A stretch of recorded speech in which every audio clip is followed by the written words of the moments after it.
नमस्ते। आज की ऑनलाइन कक्षा में आप सभी भैया बहनों एवं अभिभावक बंधुओं का हार्दिक स्वागत, अभिनंदन। आज हम क्लास थर्ड इंग्लिश ग्रामर के अंदर पढ़ने जा रहे हैं। इससे पहले अपन ने इंग्लिश के 1 से लेकर लेसन 3 तक का अध्ययन किया। इंग्लिश की किताब में अपना प्रथम जांच का जो पाठ्यक्रम है वो संपूर्ण होता है। आज से अपन इंग्लिश ग्रामर शुरू करते हैं। इंग्लिश ग्रामर का जो प्रथम जांच का जो पाठ्यक्रम है उसको हम आज से शुरू करेंगे और प्रथम जांच का जो पाठ्यक्रम खत्म होने तक अपन आज के बाद जो वीडियो बनेंगे वो इंग्लिश ग्रामर से बनेंगे। आज का पहला टॉपिक है लेटर। देखिए, लेटर को हिंदी में बोलते हैं वर्ण या अक्षर। अंग्रेजी में वर्ण मुख्य रूप से 2 प्रकार के होते हैं। अंग्रेजी में जो वर्ण होते हैं मुख्य रूप से तो 2 प्रकार के होते हैं। एक होता है स्मॉल लेटर, एक होता है कैपिटल लेटर। और लिखने की दृष्टि से अपन 4 प्रकार के मानते हैं। कैपिटल, स्मॉल और कर्सिव होते हैं 2। वो एक तो कैपिटल वाले कर्सिव और स्मॉल वाले कर्सिव। तो अपन जो मुख्य रूप से जो बात कर रहे हैं उनकी बात कर रहे हैं, वो मुख्य रूप से 2 प्रकार के होते हैं। पहला है बड़े अक्षर। बड़े अक्षरों को इंग्लिश में बोलते हैं कैपिटल लेटर, और जो छोटे अक्षर होते हैं उनको इंग्लिश में बोलते हैं स्मॉल लेटर। बड़े अक्षर या कैपिटल लेटर से मतलब होता है बड़ी एबीसीडी, और छोटे अक्षर या स्मॉल लेटर से मतलब छोटी एबीसीडी। आगे देखिए, ध्यान दीजिए, लाइन है ये अंग्रेजी वर्णमाला, जिसको इंग्लिश में बोलते हैं इंग्लिश अल्फाबेट। वर्णमाला को बोलते हैं इंग्लिश में अल्फाबेट।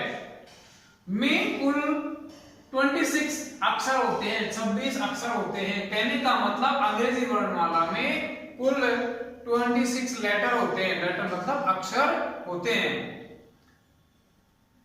अब हम एक एक को देखेंगे। कैपिटल लेटर को किस तरह से लिखते हैं, स्मॉल लेटर को किस तरह लिखते हैं। मुझे पता है आप सभी भैया जानते हैं लिखना, क्योंकि अरुणोदय से पढ़ते पढ़ते आप थर्ड तक आ गए, तो ये सिखाना कोई कंपल्सरी नहीं है, लेकिन आपके पाठ्यक्रम में है, इसलिए इसका मैं एक बार पुनः चर्चा कर रहा हूं। अब आपको देखना यह है कि अपन को कैपिटल लेटर तो 2 लाइन की कॉपी में किस प्रकार से लिखना है और स्मॉल लेटर को किस प्रकार से लिखना है। छोटी कक्षा में अपन 4 लाइन की कॉपी में सीखे थे, अब सीखेंगे 2 लाइन की कॉपी में। देखिए, जब हमको कैपिटल लेटर लिखना होता है तो आपकी 2 लाइन की कॉपी है, उस 2 लाइन की कॉपी में आपके अक्षर नीचे और ऊपर दोनों लाइनों को स्पर्श करने चाहिए। प्रत्येक अक्षर, बड़ी एबीसीडी का प्रत्येक अक्षर, कैपिटल लेटर का जो कैपिटल लेटर है वो हर अक्षर आपकी दोनों लाइनों को स्पर्श करेगा, बीच में नहीं लिखना।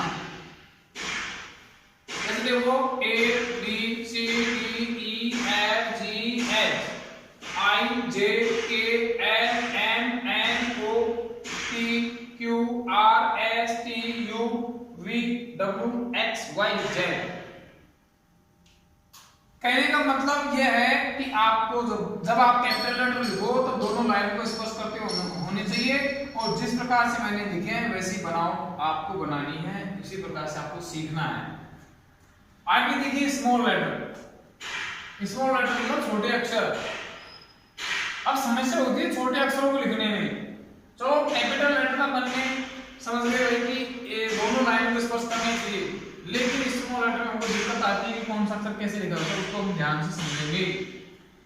जैसे ये आपकी 2 लाइन की कॉपी मैंने बना रखी है, यहाँ 2 लाइन है। अब देखिए, अपन ने 4 लाइन की कॉपी में इस ए को बीच की 2 लाइनों में लिखते थे अपन, दूसरी और तीसरी लाइन के अंदर। तो यहाँ 4 लाइन तो है नहीं, अपन मानेंगे इसको 1 लाइन ये, दूसरी लाइन ये होगी, तीसरी लाइन ये, चौथी लाइन नीचे होगी, ऐसे मानेंगे। 2 लाइन की कॉपी में नीचे की लाइन को स्पर्श करते हुए, और जो आपकी यहां से यहां तक का जो जगह है, ये स्पेस है, उसमें से आधी जगह कवर करनी है आपको ए लिखने में। आगे देखिए, बी के जो डंडा है वो नीचे से लाइन से ऊपर की लाइन तक स्पर्श करेगा, लेकिन जो बी का जो घेरा है वो एक के जितना बड़ा होना चाहिए। घेरा दूसरी तीसरी लाइन में आता है। वैसे सी एक दूसरी तीसरी लाइन में लिखा जाता है। डी डी का डंडा ऊपर की लाइन तक स्पर्श करेगा, हमको बीच में नहीं छोड़ना, और जो इसका ये घेरा है दूसरी और तीसरी लाइन में ही बनाना है। आगे ई देखिए, ई भी दूसरी तीसरी लाइन में बनेगा। एफ को देखिए, एफ को नीचे और ऊपरली लाइन को स्पर्श करना है, लेकिन जो इसमें जो आधा डंडा खींच रहा है ये आपको दूसरी लाइन की जगह खींचना है। आगे देखिए जी, जी का जो घेरा है वो दूसरी तीसरी लाइन बनेगा और नीचे चौथी लाइन तक ये जाएगा, तो ये नीचे लटकता हुआ बनेगा। एच को भी इसका डंडा ऊपर से नीचे तक बनेगा और जो इसका ये घुमावपन दे रखा है ये दूसरी और तीसरी लाइन में रहेगा। दूसरी तीसरी लाइन में आई बनेगा और नीचे की जो तीन लाइन है मतलब दूसरी तीसरी चौथी लाइन में जे बनेगा। के का ध्यान रखो, डंडा दोनों लाइन में स्पर्श करेगा, लेकिन जो के जो ये एक ऊपर का जरा नीचे जरा ये दूसरी और तीसरी लाइन में ही बनेगा। एल को अपन एक से लेकर चौथी लाइन तक खींचेंगे, सॉरी एक से लेकर तीन लाइन तक खींचेंगे। एम दूसरी और तीसरी लाइन में बनेगा। ध्यान रखने की बात है भैया बहन, एम और एन से कंफ्यूज हो जाते हैं। इसको इस प्रकार समझेंगे, एम की तीन टांगे होती हैं, एक दो तीन, और एन की दो टांगे होती हैं। तीन टांग वाला एम होता है और दो टांग वाला एन होता है। नेक्स्ट देखिए ओ, क्या करते हैं भैया बहन, बड़ी एलसीडी के ओ और छोटी एलसीडी के ओ में कोई अंतर ही नहीं समझते, दोनों को सेम बना देते हैं। बड़ी एलसीडी का ओ बड़ा होता है, वो ऊपरी तीन लाइनों को कवर करता है, बल्कि स्मॉल लेटर का जो ओ होता है वो दूसरी तीसरी लाइन को ही कवर करता है। आगे पी देखिए, पी ये नीचे लटकता होता है, कहने का मतलब दूसरी तीसरी चौथी लाइन में बना होता है ये, और जो इसका घेरा होता है वो दूसरी तीसरी लाइन में होता है। क्यू का भी घेरा तीसरी चौथी लाइन में होता है और ये दूसरी तीसरी चौथी लाइन पर इसका ये डंडा खींचा जाता है।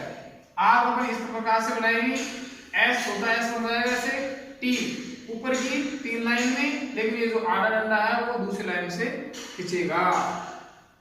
इसी प्रकार तीसरी चौथी लाइन में दूसरी तीसरी लाइन में यू बनाना है, दूसरी तीसरी लाइन में वी बनाना है, दूसरी तीसरी लाइन में डब्ल्यू बनाना है और दूसरी तीसरी लाइन में एक्स बनाना है। वाई देखिए, वाई दूसरी तीसरी चौथी लाइन तक कवर करेगा, ये वाई नीचे लटकता हुआ बनेगा और जेड भी दूसरी तीसरी लाइन में बनेगा।